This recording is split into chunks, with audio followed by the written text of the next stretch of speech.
गोजान गोरोबथानि थाखाय आन्दलन खालामनो गोनां जादों मानि थाखाय खालामनो गोनां जादों नंगौ दुलाराय बर' फरायसा आफादा दिनै आसाम नाङै आसामनि गासै जिल्लानि सदर जायगायाव 2 घन्टानि थाखाय भारत सरकार आरो आसाम सरकारनि बिथांमोननो गोसोखां मोनसे बिलाइ हरनो थाखाय जोङो धरनाखौ लाफिननाय जादों।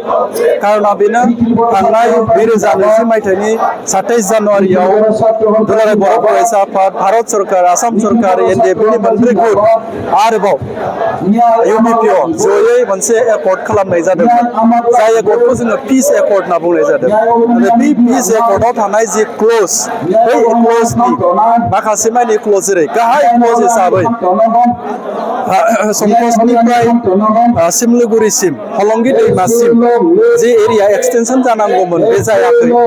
माखासे गामिया जाबाय हाबबाय मात्र 60 गामिया हाबनानै माखासे माने गोबां गामिया थाथ'बाय। दा बेखाय बै सनितपुर आरो बिश्वनाथ जिल्लायाव थानाय बर'फोरा दिनै हालाय हाफाय बिसोर आसामनिबो जौगाखांनाय हाबाफारि फैसाफोरखौ मोनो सोलोंथाइ गासै बिथिङावनो बिथांमोना दिनै बन्सित जाना दं। दा बेखौ थाबैनो भारत सरकारा एरिया अगमेन्टेसनखौ मावफुंनांगौ बे डिमान्डजों दिनै मेमरेन्डामखौ होनाय जादों। आरो लोगोसेनो 125 एमेन्डमेन्टआव 280 आर्टिकोल बे 280 आर्टिकोल मोनसे भारत संबिजिराव लिरनाय दं। बेनि गेजेरजों रांखान्थियारि जि जौगाखांनाय रांखान्थियारि जे थोंजोङै जोङो बिटिआरआव मोनबोनाय बे हाबाफारिखौ बे एमेन्डमेन्ट बिल पास खालामथारनांगौ। जिहेतुकि बेयो सामार मोनसे सेसन पार्लामेन्ट सोलिबाय थादों। बेनि गेजेरजों पास खालामनांगौ बे डिमान्डजों दिनै जों जिरायदों। आरो लोगोसेयैनो दिनै भारत सरकारा स्कलारशिप एसटिफोरनो हरो। नाथाय आसामा थांनाय बोसोरनिफ्रायनो एसटि फरायसाफोरनो स्कलारशिपखौ होआखै। दा बेखौबो आसाम सरकारनो गोसोखां बिलाइयाव हरनाय जादों। आरो लोगोसेयैनो गोबांथार बर' बिजोंनि गोजौ फरायसालिखौ गोजौसिन फरायसालियाव आपग्रेडेसन खालामनाय जाबाय। दा बेयाव बर' फोरोंगिरि पिजि टिचार गायसननाय जायाखै बा बिनि पस्ट क्रिएसन खालामनाय जायाखै। दा बेखौ थाबैनो आसाम एसेम्ब्लिनि गेजेरजों दा पिजि टिचारखौ सोसननांगौ बे डिमान्डजों खालामनाय जादों बुंहरनाय जादों। आरो लोगोसेनो बर' रावा भारत हादरनि 8th शेड्यूलिं मोनसे राव आरो आसामनि मोनसे एसोसिएट लेंगुवेज।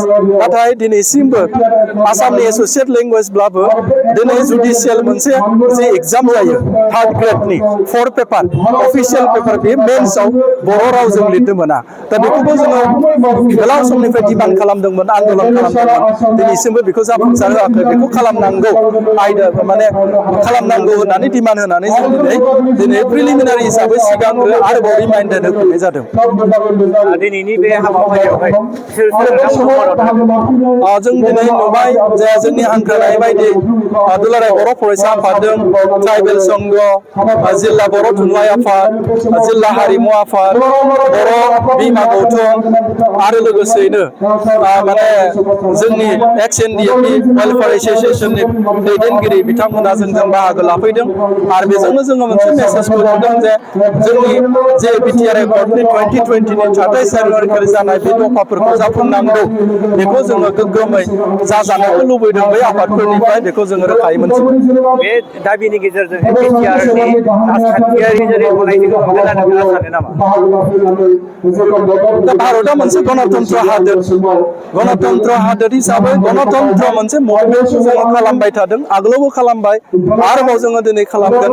नुदों दिनै थांनाय गोलाव सम 23 दिन 26 दिन सोनाम वंचुकआ गणतान्त्रिक भावे माने भारतबर्षखौ खोनाहोनो हाबाय जे भारतबर्षनि शिक्षा नीतिखौ मोजां खालामनो थाखाय धर्मेन्द्र प्रधानखौ मिनिस्टारनिफ्राय रिजाइन होनो थाखाय बिथाङा हांगार स्ट्राइक खालामदोंमोन अर्थात उखैहाब सोमावसारदोंमोन।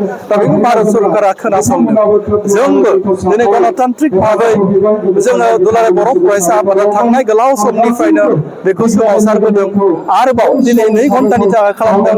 नांगौब्ला जोङो सानसे साननै सानथाम सप्तासेखौ जों गणतान्त्रिक आन्दलनखौ खामानिखौ खालामनो थाखाय जोङो राजि आरो बिनि थाखाय दिनै वार्म आप खालामजेननाय होननानै जों बुंनो हायो दिनैनिया जागायजेनना बुंनो हायो नामा? जागायजेननाय होननानै बुंनो हाफिनो मानो होनब्ला 5 बोसोर बारलांबाय 5 बोसोराव जोङो दिनै नैथि खेब थांनाय गेजेर समाव दिल्लीयाव जोङो मोनसे सेमिनार आरो मोनसे फोसाबनाय हाबाफारिखौ साननैनि थाखाय लाहैदोंमोन बिनि उनाव गोलाव सम जों लायाखैमोन नाथाय 5 बोसोरनि गेजेराव बिटिआर एकर्डनि दफाफोरखौ जाफुंसार होनो थाखाय थि बाथ्रा होदोंमोन हम मिनिस्टारा नाथाय जाफुङैखाय दिनै 6 बोसोर आगान होहरदों 6 बोसोरनि जानाय लोगो लोगोनो जोङो दिनै दुलाराय बर' फरायसा आफादा आरोबाव दिनै जोङो गोख्रों सोमावसारनो थाखाय एसे जों वार्म आप खालामफिनदों